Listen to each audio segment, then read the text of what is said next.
എന്തുകൊണ്ടാണ് ചില കമ്പനികൾ വളരെ വലിയ വിജയങ്ങൾ തേടി മുൻപോട്ട് വന്നപ്പോഴും അവർക്ക് അർഹമായ വിജയങ്ങൾ കിട്ടിയിട്ടും അവരുടെ കമ്പനികൾ, ആ ഓർഗനൈസേഷനൊക്കെ പിന്നീട് ചെറിയൊരു സമയം കൊണ്ട് വൻ തകർച്ചയെ നേരിട്ട് ഈ ലോകത്തിൻ്റെ ക്രമത്തിൽ നിന്ന് പരാജയത്തിൻ്റെ പടുകുഴിയിലേക്ക് വീണു പോകുന്നതെന്ന് നിങ്ങൾ എപ്പോഴെങ്കിലും ചിന്തിച്ചിട്ടുണ്ടോ? നിങ്ങളെ ശ്രദ്ധയിൽപ്പെട്ടിട്ടുണ്ടോ? ഉണ്ടായിരിക്കുമെന്നുള്ളതാണ് സത്യം. ഒന്നും രണ്ടൊന്നുമല്ല, ഒരുപാട്, അല്ലേ? നമുക്ക് നോക്കാം എന്താണ് ഇവിടെ ആക്ച്വലി സംഭവിക്കുന്നത്. അവിടെ സംഭവിക്കുന്നത് ആ നേതൃത്വത്തിൻ്റെ, ആ ഓർഗനൈസേഷനെ നയിക്കുന്ന ലീഡറുടെ പോരായ്മകൾ തന്നെയാണ്, അല്ലേ? ഒരു ലീഡർക്ക് നല്ല വിഷനും നല്ല ഡയറക്ഷനും അതേപോലെ തന്നെ എടുക്കുന്ന തീരുമാനങ്ങളിലൊക്കെ നല്ല ക്ലാരിറ്റിയോടും കൂടി മുന്നോട്ട് പോകുമ്പോഴാണ് ആ ഓർഗനൈസേഷനെ ഗ്രോത്തിൽ നിന്ന് ഗ്രോത്തിലേക്ക് നയിക്കാൻ അദ്ദേഹത്തിന് കഴിയുന്നത്. മറിച്ചാണ് സംഭവിക്കുന്നതെങ്കിൽ എന്തായിരിക്കും സംഭവിക്കുക? Hi, it's me Riyas. Welcome to another episode. Farooq sensei അവറുകളുടെ പ്രശസ്തമായൊരു കോട്ടുണ്ട്: a scattered leader builds broken outcomes. അല്ലേ? ഒരു സ്കറ്റേഡായിട്ടുള്ള ചിതറിയ ഒരു നേതൃത്വമാണ്, ഒരു ലീഡറാണ് ഒരു ഓർഗനൈസേഷനെ നയിക്കുന്നതെങ്കിൽ അവിടെ ഉണ്ടാക്കുന്ന ഔട്ട്കം, ഫലങ്ങളോ തകർന്ന് തരിപ്പണമാകുന്ന ഫലങ്ങൾ തന്നെയായിരിക്കും അവിടെ സൃഷ്ടിക്കപ്പെടുക എന്നുള്ളത് ഒരു സംശയവുമില്ല.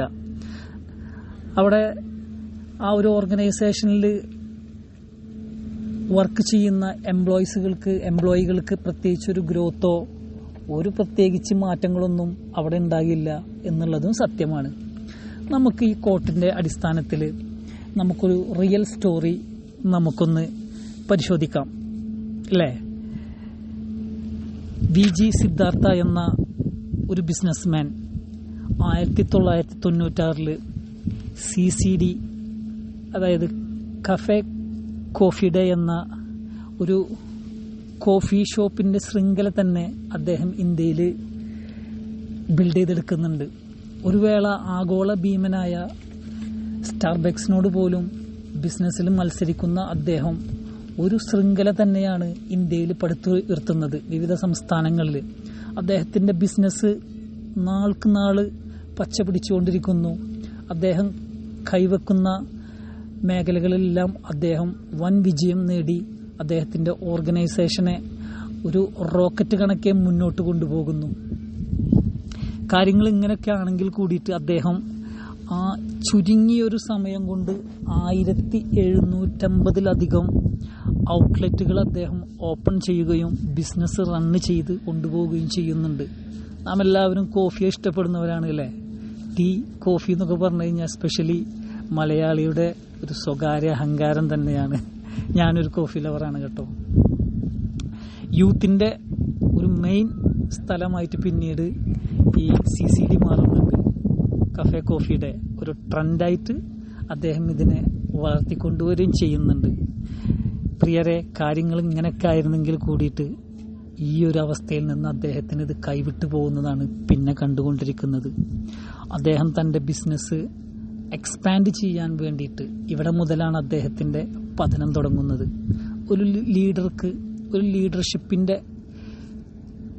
ലീഡർഷിപ്പിൻ്റെ ക്വാളിറ്റിയിൽ പല പോരായ്മകളും വരുമ്പോഴാണ് ഒരു ഓർഗനൈസേഷൻ്റെ അല്ലെങ്കിൽ ആ വ്യക്തിയുടെ തന്നെ തകർച്ചയിലേക്ക് പോകുന്നത്. ഇവിടെ സിദ്ധാർത്ഥിൻ്റെ കാര്യത്തിലും ഈ കഫേ കോഫി ഡേയുടെ കാര്യത്തിലും ഇത് തന്നെയാണ് സംഭവിച്ചത്. അദ്ദേഹം 7,000 കോടി രൂപ കടമെടുത്തുകൊണ്ട് ബിസിനസ് അങ്ങ് വിപുലീകരിക്കുന്നുണ്ട്, അങ്ങ് എക്സ്പാൻഡ് ചെയ്യുന്നു അദ്ദേഹം. പക്ഷേ ഈ എക്സ്പാൻഡ് ചെയ്യുന്നത്, ഈ വിപുലീകരിക്കുന്നതൊക്കെ അദ്ദേഹവുമായിട്ട് ഒരു ബന്ധവുമില്ലാത്ത മേഖലയിലാണെന്നുള്ളത് പകല് പോലെ നഗ്നമായി കിടക്കുന്നൊരു സത്യവുമായിരുന്നു. അവിടെയാണ് അദ്ദേഹത്തിന് പിഴച്ചു പോയത്. അദ്ദേഹം തൻ്റെ ബിസിനസ് എക്സ്പാൻഡ് ചെയ്യുന്നത് അദ്ദേഹവുമായിട്ട് ഒരു ബന്ധമില്ലാത്ത മേഖലയിലേക്ക് അദ്ദേഹം കടന്നു ചെല്ലുന്നു. ടെക് പാർക്കുകൾ, ലോജിസ്റ്റിക്, ഹോസ്പിറ്റാലിറ്റി. ഫലമോ അദ്ദേഹം വൻ സാമ്പത്തിക പ്രതിസന്ധിയിലേക്ക് കൂപ്പുകുത്തുന്നു. അല്ലേ? ഒരു ബിസിനസ്മാൻ്റെ തകർച്ച, അദ്ദേഹത്തിൻ്റെ ആ ചരിത്രം തന്നെ പിന്നീട് അവിടെ തിരുത്തി കുറിക്കുകയാണ്. 2019 അദ്ദേഹം ഈ ലോകത്ത് നിന്ന് ആത്മഹത്യയിലൂടെ വിടവാങ്ങുകയും ചെയ്യുന്നു. പ്രിയരെ, ഇവിടെ ഈ ഒരു സ്റ്റോറിയിൽ നിന്ന് നാം എന്താണ് മനസ്സിലാക്കുന്നത്? അദ്ദേഹത്തിന് എവിടെയൊക്കെയാണ് തിരിച്ചടിയായത്? അദ്ദേഹത്തിന് ഫോക്കസ് നഷ്ടപ്പെട്ടു എന്ന് വെച്ച് കഴിഞ്ഞാൽ അദ്ദേഹം തൻ്റെ ബിസിനസ്സിൻ്റെ കോർ മേഖലയിൽ നിന്നുകൊണ്ട് ആ ബിസിനസ്സിനെ പുഷ്ടിപ്പെടുത്തുന്നതിന് പകരം അദ്ദേഹവുമായിട്ട് ബന്ധമില്ലാത്ത മറ്റൊരു മേഖലയിലേക്ക് അദ്ദേഹത്തിൻ്റെ ഫോക്കസ് പറിച്ചു നട്ടപ്പോൾ അദ്ദേഹത്തിന് തിരിച്ചടിയായിരുന്നു ഫലം. മറ്റൊന്ന്, തെറ്റായ സാമ്പത്തിക തീരുമാനങ്ങൾ, അല്ലേ? അമിതമായിട്ട് പണം കടമെടുത്തു, അതിനെ അദ്ദേഹത്തിന് മാനേജ് ചെയ്യാനും കഴിഞ്ഞില്ല. ഇവിടെയും അദ്ദേഹത്തിൻ്റെ ലീഡർഷിപ്പ് ക്വാളിറ്റികളെ ആ പോരായ്മ തന്നെയാണ് നമുക്ക് കാട്ടിത്തരുന്നത്. പിന്നീട് വരുന്നത് എല്ലാം കൂടി വന്ന് നിൽക്കുന്നത് അദ്ദേഹത്തിൻ്റെ ചുമലിൽ മാത്രമാണ് അതിൻ്റെ എല്ലാവിധ റിസൾട്ടും വന്ന് നിൽക്കുന്നത്.